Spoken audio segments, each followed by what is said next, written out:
E aí pessoal, tudo bem? Aqui é o Fábio Mendes no curso Como Estudar e a aula agora muito importante, aula 10, Estudando para o Enem. Então galera, vocês vão começar a estudar para o Enem. Só que, como vocês devem saber, eu imagino que vocês saibam, o Enem não é uma prova, não é um exame como um vestibular. Porque o grande objetivo dele é saber se o aluno ele tem certas habilidades, se ele tem certas capacidades cognitivas. E o pessoal que faz a prova chama isso de os eixos cognitivos. E são esses aqui: dominar linguagens, compreender fenômenos, enfrentar situações problemas, construir argumentação e elaborar propostas. Daí a gente senta na frente dos livros e pensa: como é que eu vou aprender a dominar linguagens? O que significa enfrentar situações problemas? Que propostas são essas que eu devo elaborar? E o engraçado é que é o seguinte, a gente estuda daí um conteúdo, estuda outro, e aonde que está aparecendo a construção da argumentação e a compreensão de fenômenos dentro do elaborar propostas?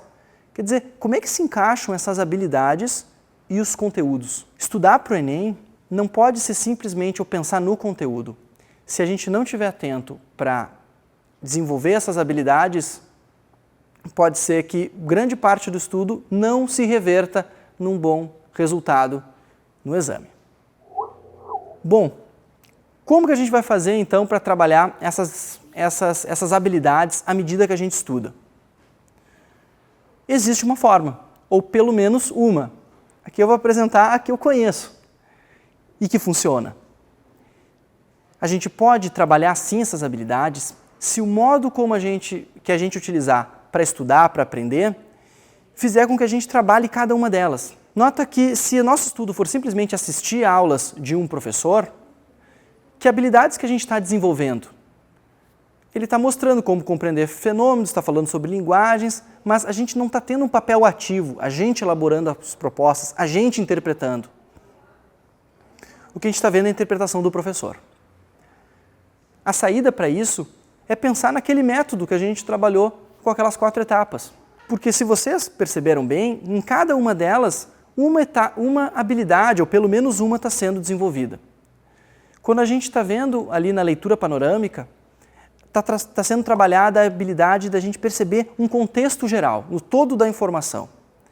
Daí, depois a gente vai ali na parte da marcação, a gente está percebendo quais são os pontos mais ou menos importantes. A gente está aprendendo a interpretar aquele texto. No momento que a gente vai sublinhar em cada um dos trechos, os conceitos-chave estão sendo destacados. E a gente está tendo que pensar em cada uma das etapas, em cada um daqueles trechos. O que é mais importante, o que é menos, quais são os conceitos mais essenciais, quais são os acessórios, quais são os principais. Na parte das anotações, a gente tem o desafio de pegar esses conceitos e relacionar do modo nosso. Então é equivalente àquele elaborar propostas.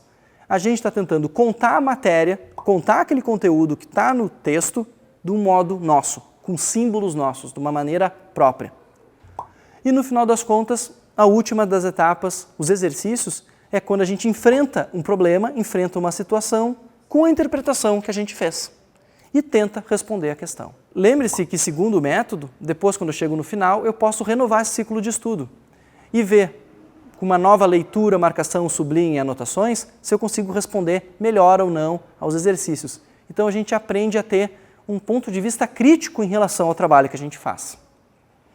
E isso tudo vai ser muito importante durante a prova do Enem, porque é isso que eles querem constatar, que alunos que sabem interpretar, que sabem encontrar o que é mais ou menos importante, que sabem depois pensar relações diferentes das trazidas no texto para responder as questões. O método das 4 etapas prepara para as habilidades que vão ser exigidas na prova. Além disso, estudando para o Enem através das 4 etapas, a gente consegue adquirir uma maior velocidade, a gente vai começando a ficar treinado em fazer questões complexas. Notem como o desafio da gente pegar um livro didático, pegar uma apostila e aprender por conta própria não é um desafio qualquer. Exige realmente que a gente vá ficando cada vez mais forte nessas capacidades. Quando a gente chega na prova do Enem, vocês devem conhecer, se não conhecem, vão lá e peguem uma prova e tentem fazer ela inteira para ter uma ideia da dificuldade.